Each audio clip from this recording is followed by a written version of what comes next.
Bonjour à tous et bienvenue sur Corrèze Télévision. Je suis aujourd'hui à Chambray avec Babette sur sa ferme équestre pédagogique.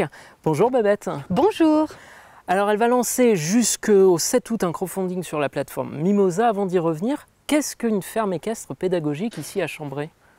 Alors en fait c'est parti d'un petit centre équestre et je trouvais que l'équitation amenait aussi à découvrir les autres animaux de la ferme.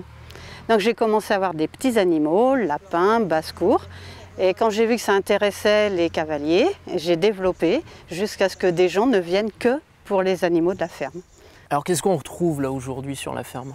Alors en dehors des poneys et des chevaux, il y a aussi la basse-cour avec beaucoup de volailles, des poules, des canards, des cailles d'Inde. Voilà. On a aussi des lapins, on a des cochons d'Inde, on a des pigeons, des tourterelles, enfin, tous les petits animaux.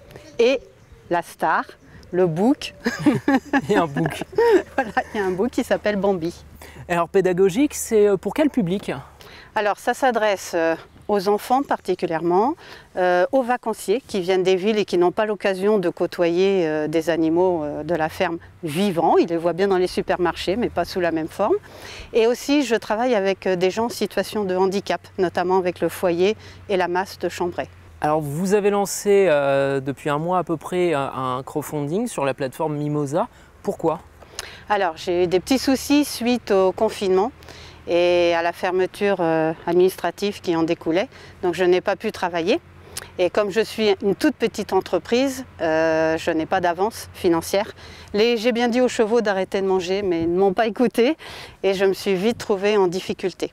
J'avais fait une année un peu difficile déjà l'année dernière et là, ça risquait de mettre en péril très fortement la ferme équestre.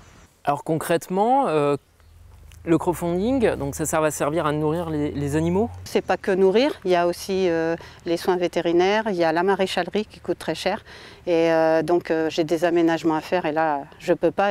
La première chose c'est d'abord qu'ils soient en bonne santé les animaux. Et après on essaie de faire un environnement adéquat et confortable pour tout le monde. Le confinement, qu'est-ce que ça a impliqué pour vous ici à la ferme? Eh bien, plus de cavaliers, donc plus personne pour m'aider à s'occuper des chevaux parce que ici, très souvent, les gens viennent, s'occupent de leur cheval et restent donner un petit coup de main pour s'occuper de tous les chevaux et poneys. Là, je me suis retrouvée toute seule et puis pas de revenus. Voilà. Donc je me suis trouvée fatiguée au bout d'un moment à faire tout toute seule. C'est aménagé pour que chaque personne qui vient, que ce soit pour les animaux de la ferme ou pour l'équitation, ait des choses à faire. Il n'y avait plus personne, donc j'ai tout fait. Et donc au bout d'un moment, ça n'allait plus. C'est les activités pédagogiques qui financent le centre essentiellement? Alors beaucoup le travail avec les personnes handicapées du foyer et de la masse qui viennent soit en séance individuelle faire de l'équitation, soit en groupe de 2 ou 3 pour s'occuper des petits animaux de la ferme. Donc ça va de la personne qui vient juste pour câliner des lapins à celle qui vient pour faire des box parce que la brouette, la paille, ce sont des choses qu'ils aiment faire. Et là concrètement, sans toutes ces activités, c'est la clé sous la porte, qu'est-ce qui peut se passer? Ah là, si les fonds ne sont pas là, c'est vrai qu'à la fin de l'année, on est obligé de fermer. Alors j'avais perdu les cavaliers qui reviennent petit à petit, mais au compte-gouttes.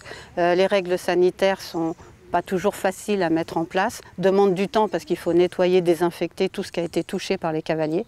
Donc ça allonge un peu les journées, on peut mettre moins de séances dans une journée. Quel est l'avenir, au moins pour cet été, sur ces activités? Est-ce qu'elles sont complètement arrêtées? Est-ce qu'elles reprennent petit à petit? Alors elles ne sont pas arrêtées, elles ont repris. Après, les vacanciers, pour l'instant, ne sont pas là comme d'habitude. Alors en espérant qu'au mois d'août, les gens viennent un peu plus. Voilà, c'est ce que j'espère. Et que des gens aient envie de visiter la ferme, c'est bien aussi. Donc le message est passé. Donc on vous retrouve sur la plateforme Mimosa. Il y a des contreparties, j'imagine, également? Oui, en fonction du don qui est donné, selon la somme, il y a différentes contreparties. Qu'est-ce qu'on peut vous souhaiter? Que ça perdure, que je puisse continuer cette activité parce que franchement, vivre avec tous les animaux, faire découvrir aux gens ce que sont les animaux, comment vivre avec eux, ce que ça peut nous apporter, partager ce que je sais avec d'autres personnes, c'est vraiment c'est mon métier, c'est ce qui fait ma vie. Ce serait vraiment dommage que ça s'arrête.